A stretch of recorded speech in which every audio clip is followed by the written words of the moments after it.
जो चित्र दिखाई दे रहे हैं उस चित्र में आपको यहाँ पर देखिए एक पुरुष है। उस पुरुष का जो हम सर देखेंगे तो उसके लाभ है या हमारे प्राचीन इतिहास को दर्शाता है। नमो बुद्धाय साथियों, તમે જાણો છો કે ભરૂચ જોડે ખડિયા ડુંગર આપણે જોવા આવ્યા છીએ સાગરજી જોડે। તો ત્યાં ડુંગરની પાછળ એક આ બાજુ તો કોઈ લગભગ જોવા આવે નહીં, પણ તે એક પથ્થર હતો આ રીતે શિલાલેખ આપણે જે કહેતા હોય એના ચિત્રો જોવા મળ્યા। તો આપણે આના વિશે સાગરજી જોડે માહિતી લઈએ। તો ફરી ક્યાંક આપણે કોઈ જગ્યાએ ફરવા જઈએ તો થોડીક આપણને માહિતી રહે, આપણે તર્ક કરીએ, વિચારીએ અને જાણીએ આપણો સાચો ઇતિહાસ સાગરજી જોડે। जी, ये देखिए आप यहाँ पर एक स्ट्रक्चर देख रहे हैं, एक हिस्सा है। यह एक तो गुफा का हिस्सा हो सकता है, स्तंभ हो सकता है, या फिर यहाँ पर प्राचीन काल का एक विहार रहा होगा उसका यह स्तंभ हो सकता है। इस स्तंभ के ऊपर आपको यहाँ पर जो चित्र दिखाई दे रहे हैं उस चित्र में आपको यहाँ पर देखिए एक पुरुष दिखाई दे रहा है और दो एक स्त्री है और स्त्री के बाजू में एक बच्चा दिखाई दे रहा है।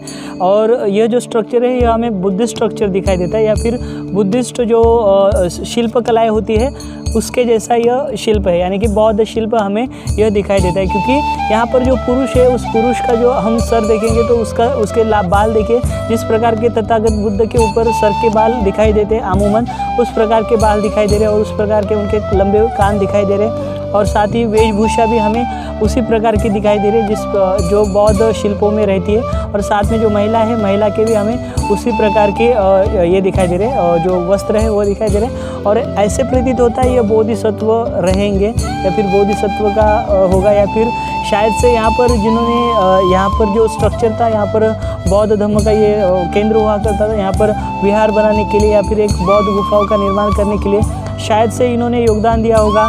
यह उनसे भी रिलेट हो सकता है या फिर उनसे भी इनका संबंध हो सकता है, जिस प्रकार से इन्होंने यहाँ पर यह अंकित किया हुआ है। तो यह बहुत ही महत्वपूर्ण है, यह हमारे प्राचीन इतिहास को दर्शाता है, यह हमारी प्राचीन सभ्यता को दर्शाता है।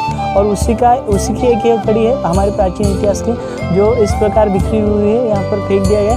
ऐसे प्रतीत होता है यहाँ के जो मंदिर दिखाई देते हैं जो शैव पंथ के हैं उसके अंदर भी यहाँ पर इस प्रकार के जो शिल्प है वह रखे गए होंगे और उसका भी जो नक्शा या फिर रूप है वह बदला गया होगा। जो शिल्प है प्राचीन उसको भगवान बना दिया होगा, ऐसे लगता है।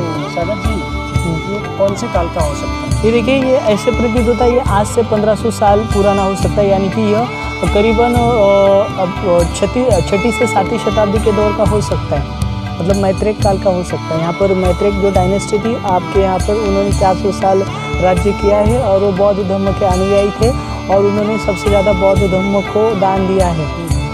तो इस हिसाब से हम कह सकते हैं ये उनका ही करते हैं।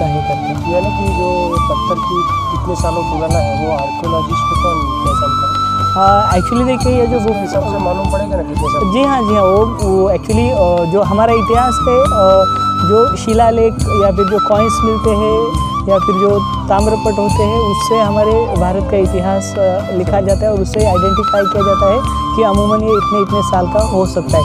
तो ये जो यहाँ की इसके ऊपर की जो कला है जो दिखाई दे रही है हमें उससे प्रतीत होता है यह मैत्रेक काल का है। मैत्रेक काल आज से लगभग मतलब जाएंगे तो 1600-1700 साल पुराना है, तो तब का ये प्रतीत होता है, मतलब ये 1500 साल पुराना है। तो जी आपने जो इसके बारे में जो ज्ञान दिया तो आपको कैसे कौन से देखिए आपके यहाँ पे गुजरात नो इतिहास करके नाम का पुस्तक है, गुजरात नो इतिहास, या फिर हमारे महाराष्ट्र के कई लेखक हैं उन्होंने गुजरात के बारे में लिखावट की है। और इतना ही नहीं, भरूच यहाँ पर बहुत से व्यापारी आया जाया करते थे और आपके सौराष्ट्र में मौर्य डायनेस्टी का साम्राज्य था, तो इसके ऊपर बहुत से संदर्भ मिलते हैं ऐसे इसका, तो उससे हम लेते हैं।